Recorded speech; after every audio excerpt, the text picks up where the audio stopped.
తెలిసి చేసినా తెలియక చేసినా తప్పు తప్పే. దాన్ని ఎవ్వరు కూడా రెక్టిఫై చేయలేం. ఏదైతే ఈ టెంపుల్స్లో వెంకటేశ్వర స్వామి టెంపుల్ అన్నింటికంటే చాలా టెంపుల్స్ ఉన్నాయి మన దగ్గర, అన్నింటికంటే ఒక పెద్ద టెంపుల్, అందరూ కూడా ఆరాధించే దేవుడుండే టెంపుల్.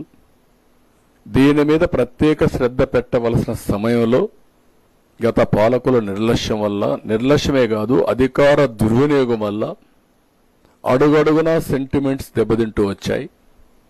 కానీ అధికార మతంతో ఉన్నప్పుడు ఎవరూ దాన్ని చెప్పలేకపోయారు. చెప్పినా అణగదొక్కే ప్రయత్నం చేశారు. అలాంటి ప్రయత్నాలు చేసి ఇష్టానుసారంగా దాన్ని ఒక వ్యాపార సంస్థగా, రాజకీయ పునరావాస కేంద్రంగా వీళ్లకు కావలసిన పనులు చేయించుకోవడానికి ఉపయోగించుకునే పరిస్థితికి వచ్చారు. దానివల్లనే ఈరోజు జరిగి ఈ పరిస్థితికి వచ్చింది. చాలా మంది నా దగ్గరికి వచ్చి బాధపడ్డారు, ఆవేదన చెందారు. నేను అపోజిషన్లో ఉంటే చెప్పారు. ఒక విధంగా కాదు, జరిగిన అపచారాలన్నీ. ఏదైనా మళ్ళీ మీ మనోభావాలను కాపాడే బాధ్యత భగవంతుడి తరపున మేము తీసుకుంటున్నాం, కాపాడతాం. భవిష్యత్తులో ఇలాంటివి ఏవి పునరావృతం కాకుండా ముందుకు తీసుకుపోయే విధంగా కార్యక్రమాలు చేపడతాం.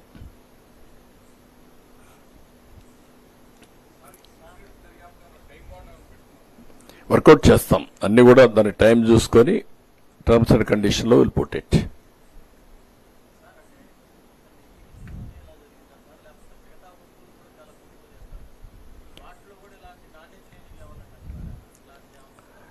చాలా ఒకటి రెండు కాదు, దేవునికి అపచారం చేయాలని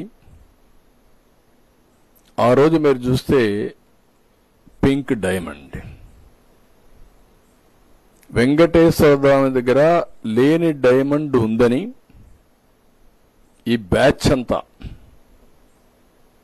మా ఇల్లు రైడ్ చేయాలి అని చెప్పితే, ఇది వెంకటేశ్వర స్వామికి పరువుకు సంబంధించిన విషయం, క్రెడిబుల్కి విశ్వసనీయతకు సంబంధించిన విషయమని ఆ రోజు 100 కోట్ల రూపాయలకు పరువు నష్టం దావా వేస్తే, వీళ్ళు ప్రభుత్వం వస్తానే పింక్ డైమండ్ లేదు కాబట్టి మేము కేసు విత్డ్రా చేసుకుంటామని విత్డ్రా చేసుకునే పరిస్థితికి వచ్చారు. అది ప్రైవేట్ కేసు ఉంది. అంటే ఎంత అప్రతిష్ట అండి ఇది! బాధ్యత లేదా మీకు? అంటే మీరు ఏమి చేసినా జరిగిపోతుందని మీకు ఒక ధీమానా, లేకుంటే గర్వమా, లేకుంటే మేము ఎవడూ ఏమీ చేయలేడు, మేము అతీతులమనే ఇదే మీకు అహంభావమా? ఏమనుకుంటున్నారు మీరు? సమాధానం చెప్పమంటున్నా వీటన్నిటికీ. ఇలాంటి ఒకటి రెండు కాదు, చాలా ఇష్టానుసారంగా చేశారు. అక్కడ వేసిన వ్యక్తులు కూడా వీళ్ళకు ఎంత దరిద్రంగా తయారైపోయారంటే, దరిద్రంగా తయారైపోయి చాలా మంది తిరుమలకు రావాలంటేనే ఇష్టం లేకుండా నిలిచిపోయే పరిస్థితికి వచ్చారు.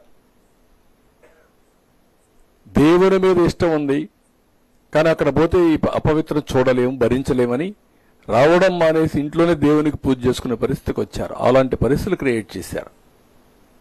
అవన్నీ ఇప్పుడు చక్కదిద్దాం.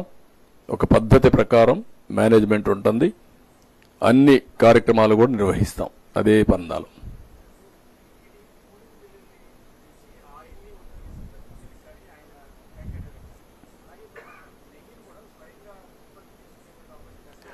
అంటే మనకి ఏమైందంటే పెరిగిన తర్వాత ఒక పవిత్రమైన కార్యక్రమాన్ని నిర్వహించడం ఒక ఆస్పెక్ట్ అయితే, ఇవన్నీ తయారు చేయాలంటే కూడా చాలా సమస్యలు ఉంటాయి. దశల వారీగా చేసినప్పుడు మళ్ళీ మెయింటైన్ చేయాలి కదా. అది మెయింటైన్ చేయాలంటే కూడా దేవునికి సేవలు చేయాలి, ఇవన్నీ కూడా చేయాలి. కాబట్టి కొన్ని ఇబ్బందులు ఉంటాయి. ఏదైనా పవిత్రంగా జరగడానికి ఒక పవిత్ర భావంతో వచ్చి పనిచేసే వాళ్ళు చాలా మంది ఉన్నారు. వాళ్ళకు అవకాశం ఇస్తే దేవుని మీద భక్తి భయం ఉండేవాళ్ళు చాలా మంది ఉన్నారు. వాళ్ళు సేవ చేయడానికి సిద్ధంగా ఉన్నారు. నేను ఉన్నప్పుడు ఒకటి పెట్టాను, మీరు గుర్తుపెట్టుకోవాలి. పుట్టపర్తి సాయిబాబా దగ్గరికి డాక్టర్స్ వస్తారు.